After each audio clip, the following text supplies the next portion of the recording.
ይቅር አለ ማለት የልብ ደንዳናነት የተቤት ልጅ ወጣ እኔነት በጣም እየገዘፈ ሲመጣ ለራስ ያለ አመለካከት በጣም ከፍ ያለ ሲመጣ ይቅር አትልም።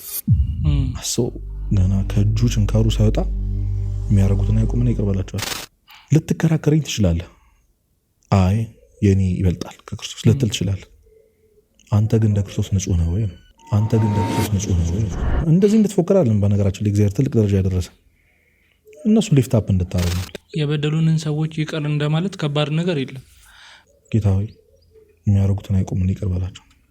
ይሄንን ሲሰሙ እየደነገጡ ክርስቲያን የሆኑ ብዙ ሮማውያን በጣም ብዙ ወታደሮች አሉ።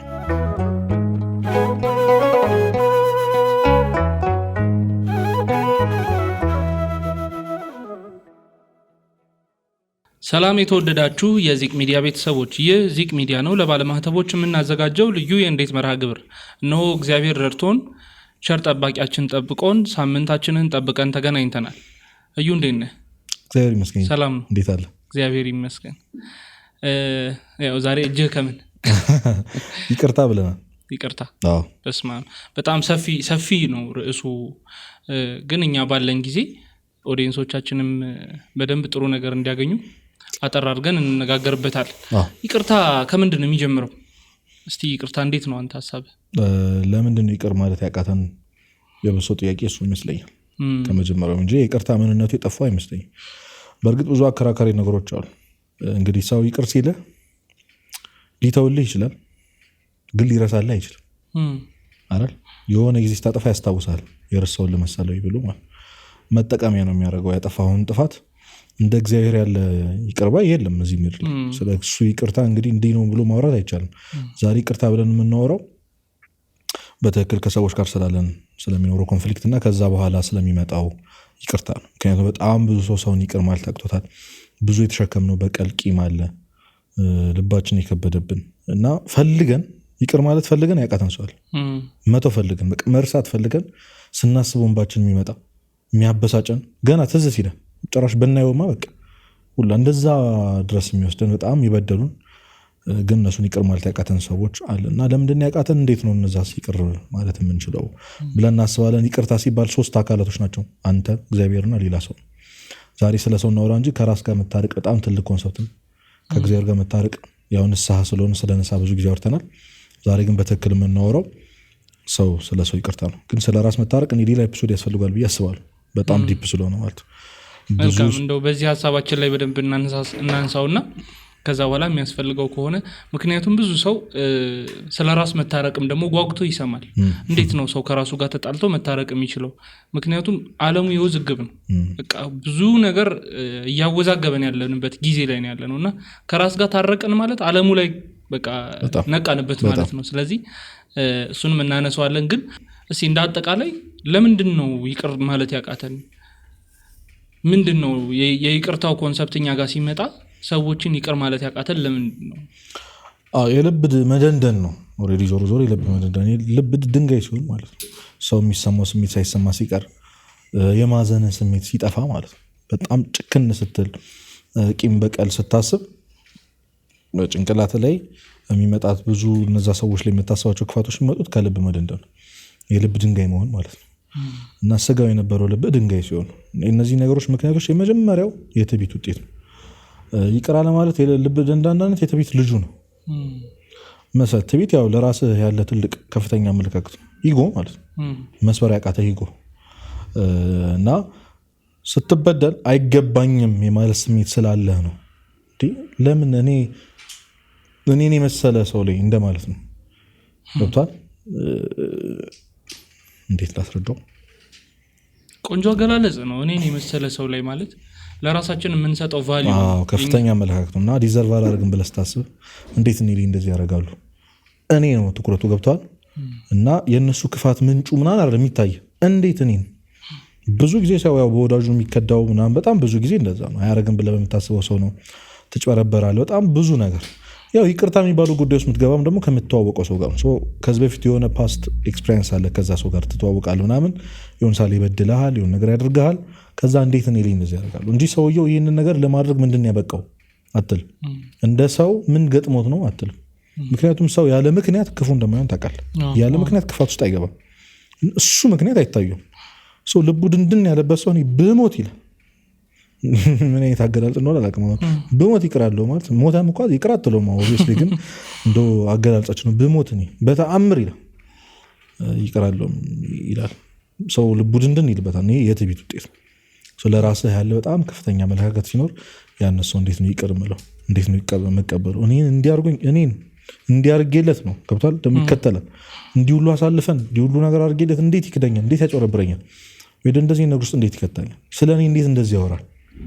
መቼም ይቅራለሁ እንላለን። እና ይሄ ልበ ደንዳነት የመጣው ከትዕቢት ነው። ትልቁ የኃጢአቶች ሁሉ ራስ ደግሞ ትዕቢት ነው። ወደ በኋላ እናነሳዋለን ከይቅርታ ጋር እንዴት የሚቃረን ነገር እንደሆነ እና ትዕቢት በጣም ውስጥህ እያደገ ሲመጣ፣ እኔነትህ በጣም እየገዘፈ ሲመጣ፣ ለራስ ያለህ አመለካከት በጣም ከፍ እያለ ሲመጣ ይቅር አትልም። ይቅር ማለት ትችላለህ፣ አትሸነፍም። ለሰው ገብቶሃል። ለሽማግሌ አትሸነፍም። የሚያስቸግሩ ሰዎች አሉ። ሰውን አስበህ ካህናትን ሽማግሌ አስበህ እኮ ልትል ትችላለህ። እዛ ድረስ መድረሱ እዛ ደረጃ መድረሱ ራሱ በጣም የሚያስገርም ነገር ነው። ግን ከደረሰ በኋላ ራሱ የሚያስቸግሩ ሰዎች አሉ። በፍጹም ይቅርታ አላረግለትም ብሎ ማለት ነው። እንደዚህ አይነት ሰዎች መጀመሪያም ስህተት ሲጠብቁ የነበሩ ሰዎች ናቸው። ገብተዋል። ከአንተ ጋር ያለውን ሪሌሽን መቀጠል የሚፈልግ ሰው አይደለም። ሁለት ከራሱ ጋር የሚታረቀ ሰው አይደለም ይሄ ሰው።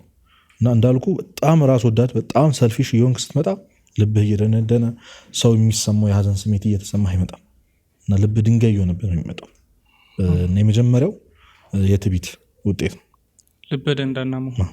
አንዳንዴ ልበ ደንዳኖች እኮ በኖርማል ህይወታቸውም ራሱ ያስታውቃሉ። ለምንም ነገር ግድ የላቸው።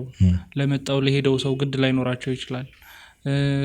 ስለ ቤተክርስቲያን፣ ስለ ክርስቶስ፣ ስለ እግዚአብሔር የሚሰማቸው ስሜት ራሱ ደንዳና ነው የሚሆነው። በእርግጠኝነት አባታችን ነው የሚለውን ጸሎት እስከ የበደሉንን ይቅር እንደምንል እስከሚለው እንደማይጸልዩት አስባለሁ። የእውነቴን። አዎ በጣም እዚህ ኢንስታወራ አንድ ታሪክ ትዝ አለኝ እና አንድ አባት ሁለት ወንድማማቶች ተጣልተው አስቸገሩ። በቃ አንታረቅም አሉ። በሉ እሺ ተነሱ እንጸልይ ብለው አባታችሁን በሰማያት የምትኖር እያሉ ይቀጥሉ የዕለት እንጀራ ዛሬ ብለው ዝም አሉ።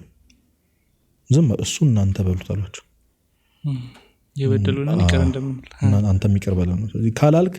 አሁን በጣም ብዙ ጊዜ ሰው የበደሉን ይቅር እንድንል ብሎ የሚጠል ይዟል። እንደምንል ነው ደግሞ ይቀድማል። እኔ ይቅር ካላልኩኝ ይቅር አትበለኝ እኮ ነው። አንድ መምህር ሲያስተምር አደራ ቅሰፈኝ ማለት ይሄ አባታችሁን የጸሎት ነው። አደራ ቅሰፈኝ ማለት ነው። ስትጸልየው እንግዲህ አስበው ካላልኩ እንዳትለኝ አደራህን እያሳሰብኩ እኮ ነው እግዚአብሔር።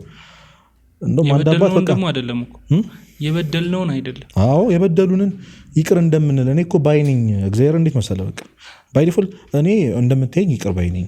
ስለዚህ አንተም ይቅር በለኝ እያልከው ካላልክ ምን ማለት ነው? በተቃራኒ አትበለኝ ነው።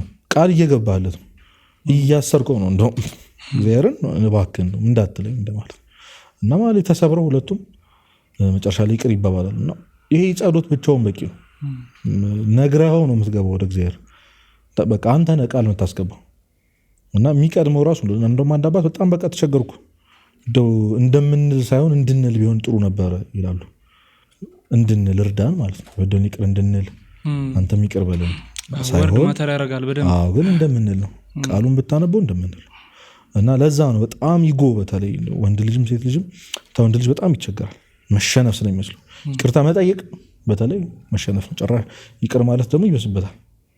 ገብቷል። ያ ሁሉ ነገር አድርጎኝ እንዴት ነው እንዲህ በቀላሉ እና በጣም ብዙ ነገር መፈለግ ከዛ ሰው ገብቷል። ብዙ ልፋት ብዙ መለመን የሚፈልግ ሰው በአንድ ይቅርታ የሚል ሰው የለም። ወይ አልተቀየምክም ማለት ነው እንዳይባል ገብቷል። አልተጎዳህም ማለት ነው። አይ በጣም እንደተጎዳው ለማሳየት ሊልህ ይችላል። ኮራ ማለት ይሄ ክርስትና አይደለም። እና እግዚአብሔር እንደዚህ ደጅ ሲያስጠና ብታየው አንድ ቀን ጥሩ ነበር። እና ለዛ ይቅር የመጀመሪያው መንስኤ ትዕቢተኛ መሆን ነው። ሁለተኛው ያው ቂምና በቀል ነው። ቂም ታውቃለህ፣ ቂም ማንዴላ ቂም የሚይዝ ሰው ለበደለው ሰው ብሎ መርዝ የሚጠጣ ሰው ነው። አንተ በድለኝ እኔ መርዝ ጠጣ ሰው በቃ ያ ነው ቂም የሚያዝ ማለት። የበደለን ሰው ለመጉዳት ብለህ መርዝን ለመጠጣት ሞኝነት ነው በጣም ማለት ነው። እና በጣም ይሄ በተለይ አሁን ደግሞ እንደምንድን ነው እየመጣ ያለው ፍትህ እየተባለ የምናስባቸው ነገሮች በራስህ እጅ ፍትህን መፈለግ ይገደል ማለት እንዲያረገ ሰው እንዴት ይኖራል ማለት እግዚአብሔር ውስጥ እንዴት እንደዚህ ዝም ይላል። በጣም ወደ ፈተና የሚያመጣ ነገር ነው። እና በጣም ቂም ያዝ እንግዲህ እኔ ይቅር የማይባል ነገር እንደሌለ ክርስቶስ እስከ መጨረሻው ሄዶ አሳይቷል። ይቅር ብሎ በጣም እኮ እኔ ሰው ልጅ እንዴት ነው እያመመህ ገና ህመምህ ሳያልቅ የህመሙ መሀል ላይ ሆነ ይቅርታ የምታደርገው እንዴ? ሰው ገና ከእጁ ችንካሩ ሳይወጣ የሚያደርጉትን ያቁምና ይቅር በላቸዋል። እያመመው እኮ ነው። እንደዛ ካሉት በኋላ እንደሚወጉት ያውቃል። ድጋሚ ጎኑ እንደሚዋጋ ያውቃል። በጦር ገብቷል። እንደሚሞት ያውቃል። መብት ነበረው። ካደረጉት ነገር አንጻር ይቅር ያለ ማለት መብት ነበር። በጣም ክፉ ነገር ስላደረጉበት እንደው ሂል አድርጎ አይደለም። ገብቷል። አንተ የዕለት ዕለት ንብረትን ያቃጠለብህ ሰው እሳቱ እየነደደ ያየው እግዚአብሔር የሚያደርጉን አያውቅም ትላለህ። ስለዚህ ይኸውልህ የይቅርታ ጥጉን ስለነጋው ክርስቶስ ይቅር የማይባል ሰው እንዴት እንደዚህ ያደረገ ሰው ልንል አንችልም። አሁን እዚህ ጋር ሜንሽን ማድረግ ማልችላቸው ዛሬ በዘመናችን የምናያቸው ትላልቅ በደሎች አሉ። ይገደል የምንላቸው ሰዎች፣ እንዲሆኑ የምንላቸው ሰዎች፣ ፍትህ የምንላቸው ሰዎች እና ክርስትና በዚህ ልክ ልብህን ይፈትነዋል። ለዛ ሰው ይቅርታ እንድታደርግለት ይፈትነዋል። በጣም ብዙ እኔ ውጭ ሀገር ቪዲዮዎች ብዙ ጊዜ ይቻላል ፍርድ ቤት ላይ ይቅርታ ልጆቻቸው ተገሉባቸው አልከስም ይሉ አባቶች አሉ፣ እናቶች አሉ። አንዴ ልጅ ያልፋል፣ ይሄ ልጅ ግን ሌላ ልጅ ነው እንቷል እና የሰው የክፋቱ ምንጭ እንረሳለን። አንዳንድ ጊዜ ፍትህ የራሳችን ጠበቃ፣ የራሳችን አቃቢ፣ የራሳችን ዳኛ እንሆናለን። ሮሜ 12 ላይ ቅዱስ ጳውሎስ ክፉን በክፉ ነገር አትቃወሙ በቀል እግዚአብሔር ነው ብሏል፣ የጌታ ነው ብሏል። እና ክፉ ለሰጠህ ነገር ክፉ ላደረገብህ ሰው ክፋትን መመለስ አያስፈልግም። ቂም ደግሞ የሚጎዳው አንተ ነው። በነገራችን ላይ ሳይንሱ ራሱ ካንሰር እንደሚያመጣ በደንብ ነው ካንሰር የሚያመጣው። በጣም ብዙ እንደውም ጥናቱ የተደረገው እንደዚህ ታማሚዎች ላይ ነው። በጣም ቂም ነበረብኝ ይላሉ ብዙዎቹ። ይቅር ማለት የማይችሉ ሰዋል፣ ያማቸዋል። ይህንን ሰዋራ የሚሰማው ሰዋል፣ ትዝም ይልህ ሰዋል። በነገራችን ላይ የሆነ ስትሄድ ስትጋፋ ምና ይቅርታ ምናምን ያልከው ሰው አይደለም፣ ያረግረህን የረገጠ ሰውዬ ምናምን አይደለም። ገና ስታስበው የሚያንገሸግሻለ ከእግዚአብሔር የሚበልጥብን አብዛኞቻችን ከእግዚአብሔር የሚበልጥብን ይሄ እግዚአብሔር እንኳን ማላችን ቢገባ የሚፈታ አይደለም የሚል ሰዋል እና ያንን ሰው ነው ያን ቂም ያስክበት ልብህ በጣም የተረበሸበት መርዝ ነው። እንደ ቂም እንደ በቀል መርዝ የሆነ ነገር የለም። በእግዚአብሔር ቦታ ላይ ዳኛ ሆነ መቀመጥ ነው ትልቅ ትዕቢት፣ ትልቅ ኃጢአት ነው። ቂምን በቀልን ማሰብ፣ በተለይ በቀልን ማሰብ ይህን ሰውዬ እንዳደርገኝ አድርገዋለሁ ማለት እግዚአብሔር የሚስማማበት ነገር ነው ብለህ እንዳታስብ። እግዚአብሔር በጣም ፈታኝ አምላክ ነው፣ ግን በጣም ይቅርታ አምላክ ነው። ለምን? አንተን ምን እንደተወልህ ያውቃል። አንተም ምን እንደተተወልህ ታውቃል።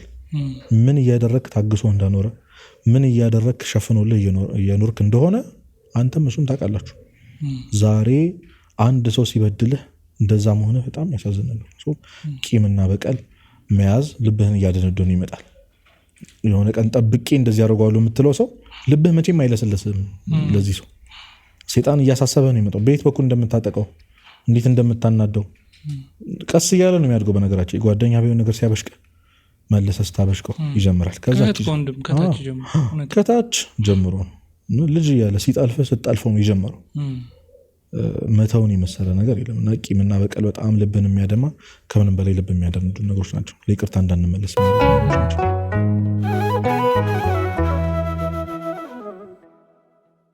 መልካም። ያው ከዚህ ሁላ ነገር በኋላ ችግሮችን ብዙ ጊዜ የኛ አካሄድ ምንድነው? ችግሮችን እናነሳቸዋለን። ከዛ በኋላ እንዴት ነው መፍታት ያለብን፣ እንዴት ነው መለማመድ ያለብን የሚለውን ነገርም አብረን ጠቆም አድርገን እናልፋለንና አንድ ሰው የዚህ ዘመን ሰው በተለይ የይቅርታ ልብ እንዲኖረው ምን ማድረግ ይኖርበታል? ወይም ደግሞ ያንን ይቅርታ ይቅርታውን እየፈለገው ነገር ግን ማድረግ ላልቻለ ሰው፣ ቂም በውስጡ አለመያዝ ያልቻለ ሰው፣ የተበደለውን ነገር መርሳት ያልቻለ ሰው፣ እነዚህ ነገሮች እንዴት ነው ከራስ ጋር አዋህዶ መቀጠል የሚቻለው? እና ደግሞ አንድ ላይ አያይዘህ የምትመልስልኝ ምንድነው? ይቅርታ ምንድነው? መተው ነው መርሳት ነው? ይህንን ነገር አንድ ላይ እናወራበት። እንዳልኩ ነው የእውነተኛ የይቅርታ ምንነትን የምናውቀው በክርስቶስ ነው። በዚህ ውስጥ ልመልሰው አሁን የጠየቀኝ ጥያቄ መጀመሪያው ልምምዳችን መሆን ያለበት እኔ ይቅር ማድረግ ሲከብድህ ዓይንህን ጨፍነህ ወደ ጎልጎታ ሂድ ነው የምለው። ወደዛች ክርስቶስ ወደ ተሰቀለባት ዕለተ ዓርብ ሂድ። እውነት ትንሽ ስሜታዊ የሚያደርግ ነገር ነው። የጌታን ነገር ስታስበው ከመጀመሪያው ይጀምራል፣ ከይሁዳ ይጀምራል። በየትኛው ካልኩሌሽን ነው ሄዶ እንደ ሸጠህ እያወቅ መጥቶ እራት አብሮ ሲበላ ገብቷል። በሸጠበት እግሩን ጎንበስ ብለህ ታጥባል? ጎንበስ ብሎ አጥቦታል። መጀመሪያ ያጠበው ይሁዳ ነው ክርስቶስ። ያ እግር ሮብ ዕለት ሄዶ ተደራድሮ እንደመጣ ያውቃል። ሐሙስ ጠዋት ሸጦት ብሩን ተቀብሎ ነው የመጣው። በ30 ዲናር ተባብሎ ተደራድሮ ነው የመጣው። ማታ አሳያቸዋለሁ ብሏቸው ያውቃል። ክርስቶስ ተናግሯል። ከእናንተ መሀል አንዱ አሳልፎ ይሰጠኛል ብሏቸዋል። ማን እንደሆነ ያውቃል። ግን አጠበው እግሩን ጎንበስ ብሎ እና አንዳንዴ ዝም ብለህ ወይ አንድ መምህር ጽፎ ነበረ ሊስትሮ ስታስጠርግ ጎንበስ ብለህ አስበው። ክርስቶስ ልክ እንደዛ ነው ዝቅ ያለው እግር ላይ ጎንበስ ብለህ እያየው ነው። እና የይሁዳ እግሮቹን ያጠበ አምላክ ነው አምላክ። አስበው። ጴጥሮስ ሰውየውን ብሏል። እንደዛ እንዳልመሰከረለት ማንም ቢክድህ እኔ አልክድህም ያለው ጴጥሮስ የዛለት ግን ክዶታል። 3 ዓመት ሙሉ ሲያበላቸው፣ ሲያጠጣቸው፣ ሲያስተምራቸው ሁሉን ትተው የተከተሉትን ክርስቶስ ሲያዝ ግን ሸሹት። ሁሉም ሐዋርያት ከምንም በላይ በጣም ይወደው የነበረው ጴጥሮስ ካዶ፣ 3 ካዶ። አላውቀውም። አንተ በክርስቶስ ቦታው ናስ ብዙ ያደረክለት ልጅ፣ ብዙ ያደረክለት ወንድም፣ ዘመድ በችግርህ ቀን ያለ ጥፋት ስትታሰር ሲመጣ አረን ያላውቀውም ሲል ለራሱ ፈርቶ ወዳጆች ሲሸሹ ምንድን ነው የሚሰማ? አብዛታዊ አሰው እና የገዛ ወገኖቹ ያልተቀበሉት አምላክ ሊያድናቸው ነበር የመጣው እኮ ሊያድነን ነበር የመጣው፣ ግን ሰቀሉት። ግርፋቱን ታውቃለህ።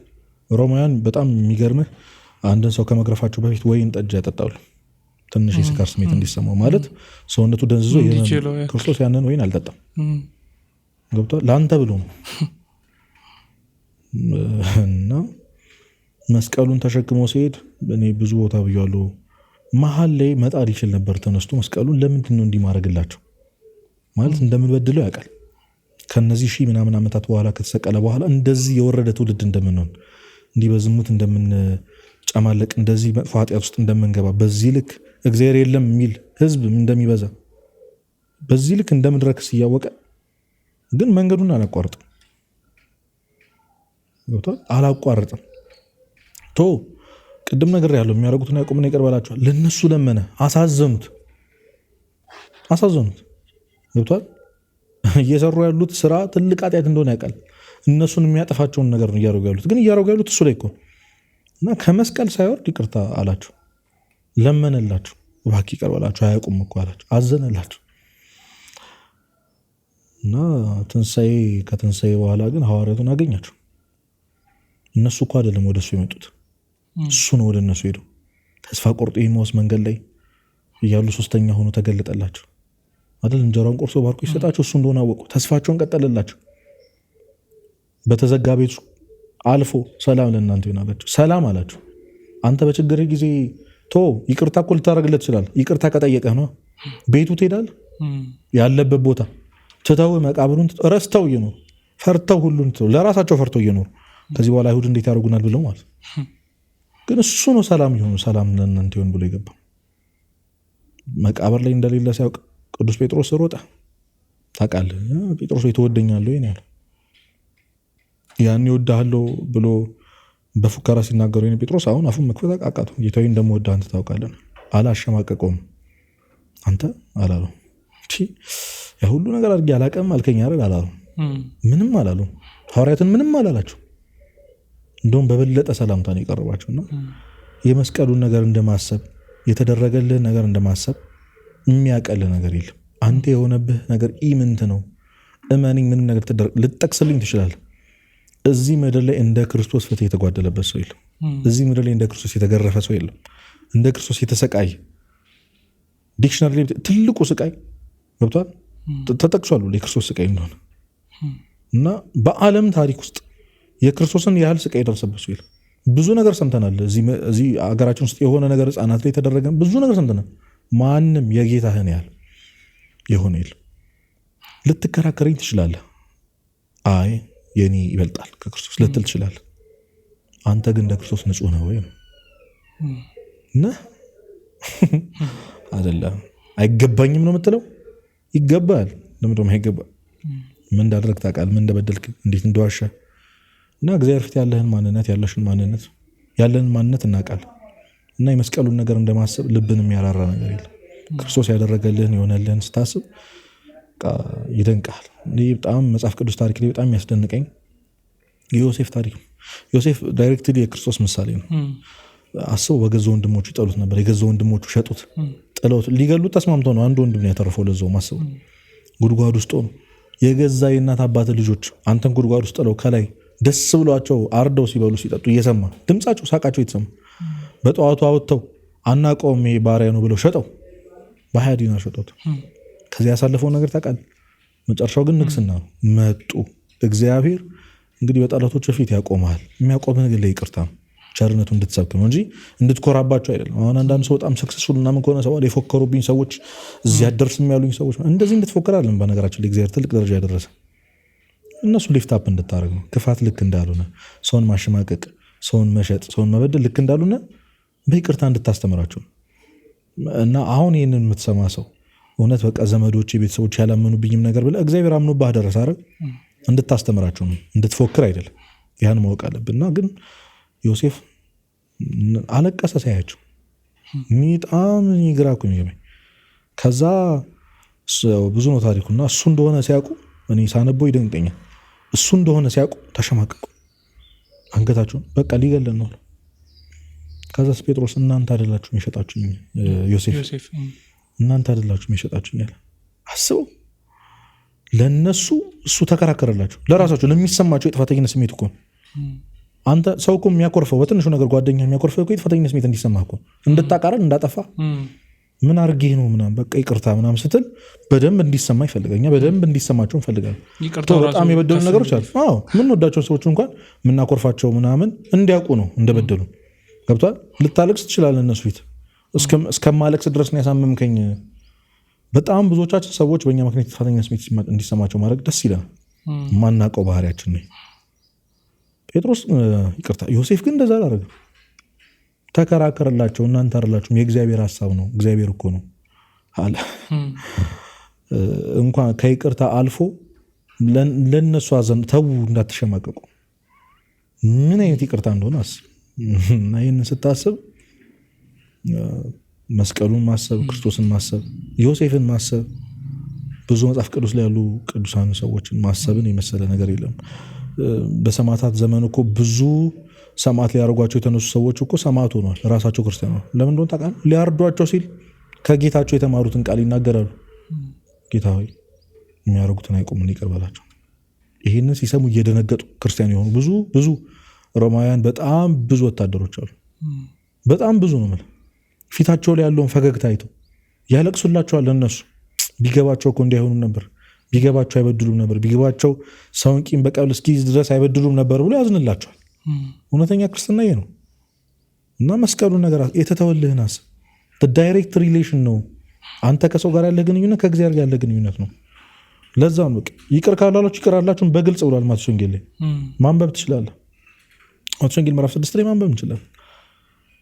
ይቅር ስትል ነው ይቅር የምትባለው። ይቀድማል ይቅርታ። እና እንደው ለእነሱ እንኳን ባይሆን ለራስህ ስትል፣ ለራስ ሰላም ስትል ገብቷል። እንደው እንደነ ዮሴፍ እነሱ የጥፋተኛ ስሜት እንዳይሰማቸው ከእግዚአብሔር እንዳይርቁ እንደው አዝነህላቸው እንኳን ባይሆን እሱ ደረጃ ላይ እንኳን ባይደርስ ለራስህ ብለህ ቂም መያዝ መርዝ መጠጣት እንደሆነ አውቀህ በሽታ እንደሆነ አውቀህ ይቅር በላቸው፣ ተውላቸው። እግዚአብሔር እንዲተውልህ ብለህ ተውላቸው። የመስቀሉን ነገር በማሰብ የሚመልስ ነገር አለ ብዬ አላስብም። ትንሽ ከበድ ይላል ያነሳነው ሀሳብ። እንደ ሰውኛ ስናስበው የበደሉንን ሰዎች ይቅር እንደማለት ከባድ ነገር የለም። ምክንያቱም ተበድለሃል፣ ኦልሬዲ የተበደልክ ሰው ነህ አንተ። ስለዚህ ይቅር ባዩም ደግሞ አንተ ነህ። በነገራችን ላይ ይቅር ባይ እግዚአብሔር ነው። ብዙ ጊዜ ይቅር ለእግዚአብሔር ምናምን እንባባላለን አይደለ? ለይቅርታ ጊዜ ይቅርታ ከእግዚአብሔር የበለጠ ይቅርታ የሚያደርግልን አካል ስለሌለ በእርሱን መስሏለን። ግን ተበዳይ ሆነ ይቅርታ እንደማድረግ እንደ ሰውኛ ስሜት ከባድ ነገር የለም። እሱን ማሸነፍ ነው ክርስቶስ ጋር መድረስ ማለት። እንደዛ ነው የሚመስለኝና ይቅርታ ከበድ ይላል ኮንሰፕቱ። ልበደንዳኖችም ይሄንን ነገር ሰበር ቢያደርጉት ወደ ትህትና ነው የሚመለሱት። ይቅርታ ትህትናም ነው በደንብ። የትዕቢት ተቃራኒ ነው። ቅድም እንዳልኩት የትዕቢትም ተቃራኒ ነው። ስለዚህ ይቅርታ ትንሽ ኮንሰፕቱ ጠጠር ይላል። ልምምድ ነው። ሌላኛው የማነሳው ሀሳብ መጸለይ ነው። አንድ እህቴ ያለች እና እንዲሁ ከመሬት ተነስቼ የምጠላት ልጅ ነበረች አለች። በቃ አትመቸኝ ማለት እና 3 ቀን ጸለይኩላት አለች። አሁን በህይወቴ እንደሷ መንሰፈስፈለስ የለም ትለኛለች። እና በጣም ብዙ ሰዎች እንደው ከበደኝ ምን ላድርግ ምናምን ሲሉ እንዲህ ስላቸው ይገርማቸዋል። ጸልይለት ለዛ ሰው። ቅዱስ ዮሐንስ አፈወርቅ ጠላትን መውደድ ቢያቅትህ ቢያንስ መጸለይ ይከብዳል። ክርስቶስ እኮ ውደደው እኮ ነው የሚል። እኔ መውደድ ምን እንደሆነ ታውቃለህ ማለት ሰው ስትወድ እንዴት ነው ለጠላትህ ያዘዘን እኮ ለሚጠሏችሁን ጠላታችሁን ውደዱ፣ ለሚያሳድዷችሁ ጸልዩ አይደል፣ ለሚሰድቧችሁ መርቁ። ምን አይነት ትእዛዝ ነው?